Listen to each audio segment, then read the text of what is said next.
Cara, só tô esperando aqui um vídeo do Tassiano da Zona OP postar pra explicar mais um pouquinho sobre essa técnica do Higuruma. Ela é bem complexa. E aí galera do canal do Mano Jogo, como vocês estão? Espero que todos estejam muito bem. E hoje, capítulo 164 de Jujutsu Kaisen, capítulo aqui embaixo, tá? E Discord do canal, caso queira trocar uma ideia sobre esse mangá. Gostei muito do capítulo, gostaria muito de comentar com vocês o que eu entendi da técnica do Higuruma e gostaria de saber o que vocês acharam da técnica dele, mas não só o que vocês acharam, mas se vocês conseguiram entender qual é o conceito da técnica. Gostei bastante da expansão de domínio e como essa luta está sendo feita contra o Itadori. Porque, gente, tinha gente pedindo nos comentários que queriam que o Itadori enfrentasse alguém com uma técnica um pouquinho mais complexa, que se não fosse só porradinha. E eu acho que é isso que o Jujutsu ele acaba tendo aquele negócio assim, tipo... Mano, essa sacada é genial. Mano, Jujutsu é da hora demais. Porque o autor consegue mesclar entre batalhas de porradinha e batalhas de complexidade entre as técnicas que são utilizadas. Eu acho que esse é um ponto muito forte de Jujutsu. E bom, gente, vamos lá. O Higuruma ativa ali o seu Shikigami, esse Shikigami que é o juiz. E o Itadori fica pensando como que ele vai lidar com ele. O Itadori já pensa só no quê? Porradinha. Como todo fã de shonen pensa assim, tipo, eu quero ver a porradinha, quero ver a porradinha. E aí quando tem alguma coisa mais complexa, às vezes não gosta, né? Não gosta de ver um jogo de cabeça, entendeu? Sem ser luta só no soco. É então que o Higuruma ativa a sua expansão de domínio e depois dele ativar essa expansão com o nome de Tensa de Suicídio Forçado, talvez isso tenha alguma conexão com o que é explicado mais pra frente? Cara, não consegui entender onde, mas eu vou tentar chegar lá no que eu achei. E nesse momento o Itadori vai tentar dar um chute nele, é quando ele não consegue acertar, porque ali é proibida a violência. E bom, como que vai funcionar a técnica do Higuruma pelo que eu entendi? Eles entram na expansão de domínio e ali vira um tribunal. O Higuruma vai ser o acusador e o réu vai ser o Itadori. Réu é o cara que é culpado, tá, gente? Quer dizer, que está sob suspeita também. E o juiz vai ser o Shikigami do Higuruma, sendo que esse juiz não passa as informações para o Higuruma. Tipo, é como se fosse realmente um juiz imparcial. É como se fosse, eu ainda não sei se ele é, porque aqueles olhos costurados ali, a gente tem que, sei lá, a gente tem que achar estranho pelo menos. Embora os olhos costurados pode significar o quê? Que o juiz não tá vendo quem é a pessoa culpada e quem é a pessoa que está acusando. Ou seja, ele não tem como favorecer pela beleza de um, porque um fala melhor que o outro, esse monte de coisa, entendeu? Ele vai tentar se basear só nos fatos. Pode dar a entender que é isso. E bom, ativando essa expansão de domínio, ali vira praticamente um tribunal, como eu disse, e aí vai ter uma evidência, vai ter a suspeita que o Itadori é culpado de alguma coisa, e aí tem um crime que o Itadori cometeu ali quando era de menor, que ele foi numa loja de pachinko, foi lá jogar. Como ele era menor de idade, ele não podia, e lojas assim não são...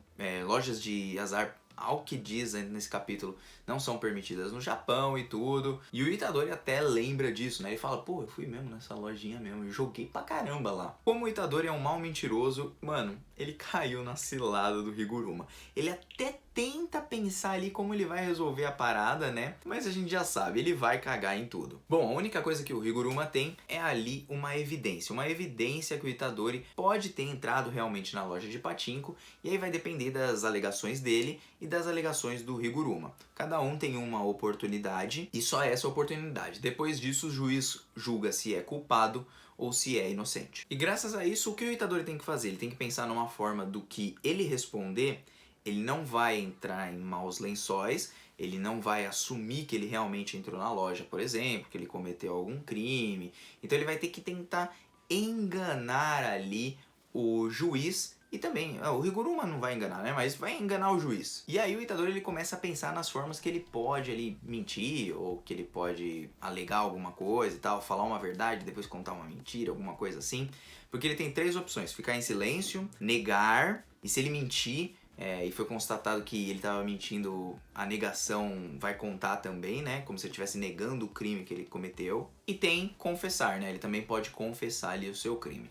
E aí que o Itadori começa a entender que O que o Tengen tinha falado anteriormente para ele sobre os feiticeiros do passado e do futuro tem uma certa diferença. No passado, a expansão de domínio costumava ser algo mais convencional, ou seja, mais comum, mais simples. Os feiticeiros do passado usavam muito, só que os feiticeiros do futuro usam de uma forma diferente. Os feiticeiros do passado, aparentemente, eles só queriam brigar, então não tinha uma garantia de morte quando entrava num espaço, num domínio de uma pessoa.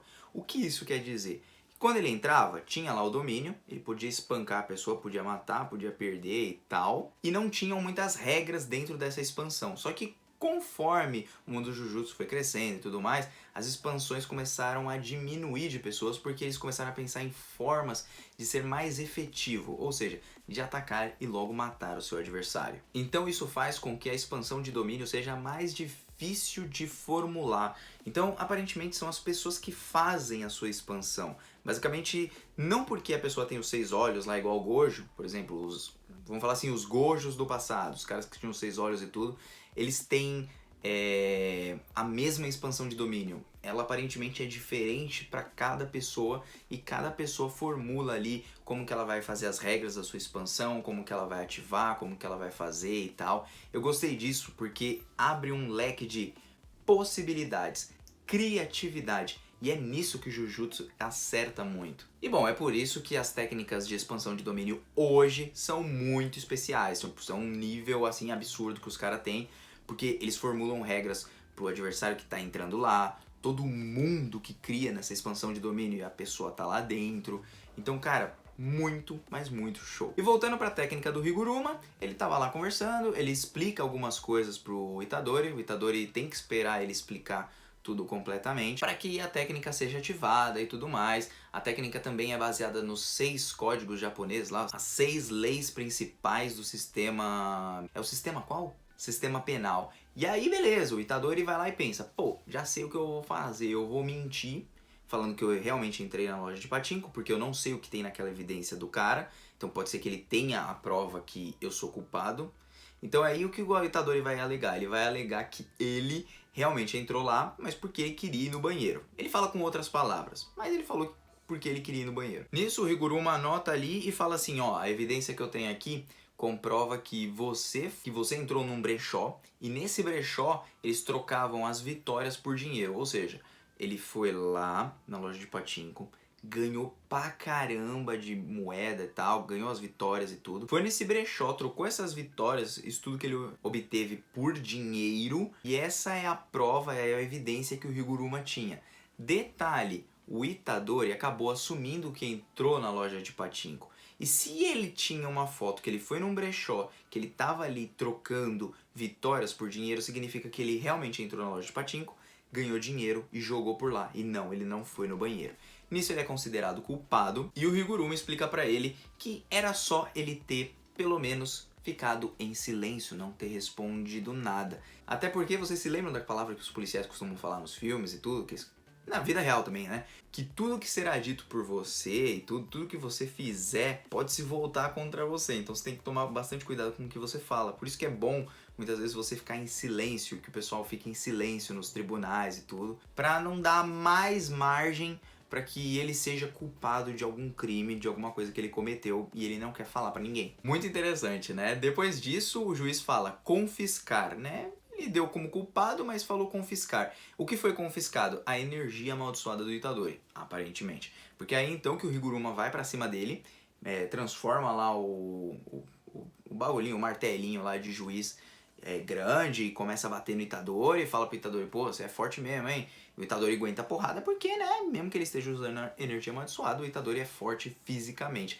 Essa é a vantagem dele, mesmo que o Higuruma queira bater nele. É ali que termina o capítulo. E bom, gente, vocês entenderam como funciona a técnica do Higuruma? Pelo que eu entendi, falando em partes, né? Ativa-se um tribunal, vai ter ali uma prova de alguma coisa ou do que a pessoa está sendo suspeita de ser condenada ali naquele juizado, que o juiz dá essa ideia porque ele sabe de tudo, mas ele vai julgar com base nas alegações do Itadori, ou seja, do cara que está dentro do domínio, e também do próprio Higuruma, sendo que não pode ter violência física ali naquele local, tanto que depois que o Itadori é condenado, a gente vê ali que eles saem daquele mundo de tribunal e aparentemente eles saíram da expansão de domínio e foi confiscada a energia amaldiçoada do Itadori. Então beleza, ativou essa expansão de domínio, quem ganhava, vamos falar assim, essa disputa entre o advogado e o réu e tudo, que é o advogado de... não é o advogado de defesa, né? É o advogado que vai atacar ali, ele é o promotor, né? Não tô enganado, é o promotor.